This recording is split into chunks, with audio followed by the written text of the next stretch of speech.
Sunil, party വിട്ട് BJP വിട്ട് കോൺഗ്രസിൽ ചേർന്ന സന്ദീപ് വാര്യർക്കെതിരെ ഇപ്പോഴും ബിജെപിക്കകത്ത് കടുത്ത അമർഷം അത് സംസ്ഥാന നേതൃനിരയിൽ തന്നെ ഉണ്ട് എന്നുള്ളത് കെ സുരേന്ദ്രന്റെ പല വാക്കുകൾ അടുത്ത കാലത്തായി തെളിയിച്ചിട്ടുണ്ട്. പക്ഷേ അണികൾക്കിടയിലൊക്കെ അത്തരത്തിലൊരു വലിയ വിദ്വേഷം ഇപ്പോഴും നിലനിൽക്കുന്നുണ്ട് എന്നാണ് മനസ്സിലാക്കാൻ കഴിയുന്നത്. എന്താണ് വിശദാംശങ്ങൾ? ജിൽസി, കെ.ടി. ജയകൃഷ്ണൻ ബലിദാന ദിനമായിരുന്നു ഇന്നലെ. അതിന്റെ ഭാഗമായി കണ്ണൂർ ജില്ലയിലെ എല്ലാ മണ്ഡലങ്ങൾ കേന്ദ്രീകരിച്ചും യുവമോർച്ചയുടെയും ബിജെപിയുടെയും ഒക്കെ നേതൃത്വത്തിൽ റാലികളും അതുപോലെ തന്നെ പൊതുയോഗങ്ങളും ഒക്കെ നടന്നിരുന്നു.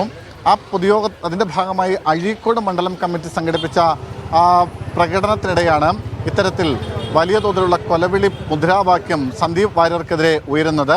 അഴീക്കോട് ബിജെപിയുടെ അവരുടെ ദേശീയ ഉപാധ്യക്ഷൻ എ.പി. അബ്ദുള്ളക്കുട്ടി അടക്കം പങ്കെടുത്തുകൊണ്ടുള്ള റാലിയാണ്, പ്രകടനമാണ് നടന്നത്.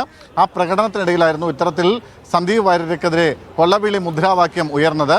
സന്ദീപ് വാര്യർ ബലിദാനികളെ അപമാനിച്ച ആളാണെന്നും പാർട്ടിയെ വഞ്ചിച്ച ആളാണെന്നും ആ പ്രകടനത്തിനിടെയുണ്ടായ മുദ്രാവാക്യത്തിൽ പറയുന്നു. അതുകൊണ്ട് പാലക്കാട് നഗരത്തിൽ സന്ദീപ് വാര്യരെ ഇറങ്ങി നടക്കാൻ അനുവദിക്കില്ല, അദ്ദേഹത്തെ അവിടെ വെച്ച് കണ്ടോളാം, സന്ദീപ് വാര്യർക്ക് അവിടെ വെച്ച് സന്ദീപ് വാര്യരോട് കണക്ക് തീർത്തുകൊള്ളാം എന്നാണ് ഈ മുദ്രാവാക്യത്തിൽ ഉടനീളം പറയുന്നത്.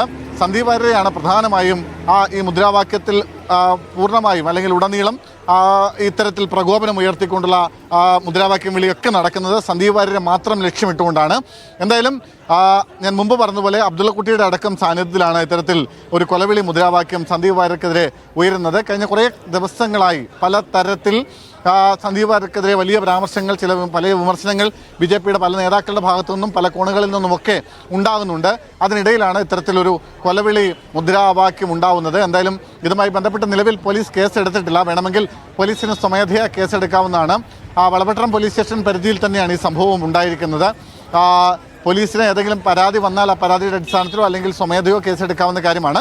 ഇതുവരെ കേസൊന്നും എടുത്തിട്ടില്ല. പരാതി ലഭിച്ചാൽ പരിശോധിക്കുമെന്ന നിലപാടാണ് ഈ വിഷയവുമായി ബന്ധപ്പെട്ട് പോലീസുമായി സംസാരിക്കുമ്പോൾ ലഭ്യമാവുന്നത്. എന്തായാലും പരാതി ഉണ്ടായാൽ ഒരുപക്ഷെ കേസെടുക്കാനുള്ള സാധ്യതയുമുണ്ട്. ജിൽസി.